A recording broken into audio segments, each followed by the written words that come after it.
గడ్డి మందు తాగిన వ్యక్తిని ప్రాణాపాయం నుండి కాపాడారు అశ్వారావుపేట ప్రభుత్వ ఆసుపత్రి వైద్యులు. భద్రాద్రి కొత్తగూడెం జిల్లా అశ్వారావుపేట మండలం నారంవారిగూడెంకు చెందిన యువకుడు రాజు గడ్డి మందు తాగి అశ్వారావుపేట ఏరియా ఆసుపత్రిలో చేరాడు. డాక్టర్ విజయ్ కుమార్ ఆధ్వర్యంలో 10 రోజులు ప్రత్యేక వైద్య చికిత్స అందించిన తర్వాత పాకనాటి రాజు ఆరోగ్య పరిస్థితి మెరుగుపడింది. ప్రాణాపాయం నుండి తప్పించుకుని డిశ్చార్జ్ అయ్యాడు. వరంగల్ రిఫర్ చేస్తే వరంగల్ వెళ్ళారు.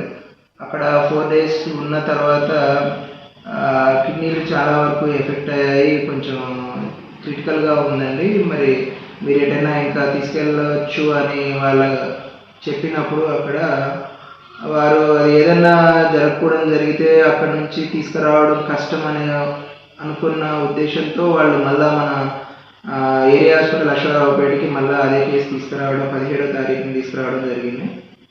సో వచ్చిన తర్వాత వాళ్ళకి క్లియర్గా అంత కేసెస్ గురించి, కండిషన్ గురించి, ప్రోగ్నోసిస్ గురించి అన్ని రిస్క్ ఎక్స్ప్లెయిన్ చేసి సంతకాలు తీసుకున్న తర్వాత కేసు మనం కంటిన్యూ చేయడం జరిగింది.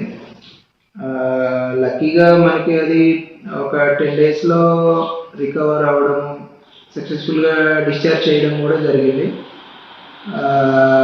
ఈ కేసు తీసుకోవడానికి ముందు ప్రీవియస్గా 3 కేసులు కూడా సక్సెస్ఫుల్గా 3 weeks అలా ఉండి డిశ్చార్జ్ అయ్యాయి అన్న ఒక ధైర్యంతో అండ్ మనకి మా డీసీపీ సాయిబాబు గారు support, collector sir and MLA sir వాళ్ళందరి సపోర్టు ఇక్కడ అన్నీ సమకూర్చుని హాస్పిటల్కి కావాల్సిన ప్రతిదీ ఉన్నాయి కాబట్టి ఇవన్నీ కేసులు చేయగలుగుతున్నాము.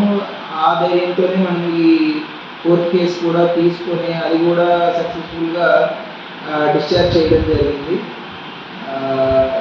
సో వీలైనంత వరకు కూడా ఎవరు ఇలాంటి మందు తాగడం ఇట్లాంటివి చేయడం అయితే అసలు కరెక్ట్ కాదు ఎట్టి పరిస్థితుల్లోనూ.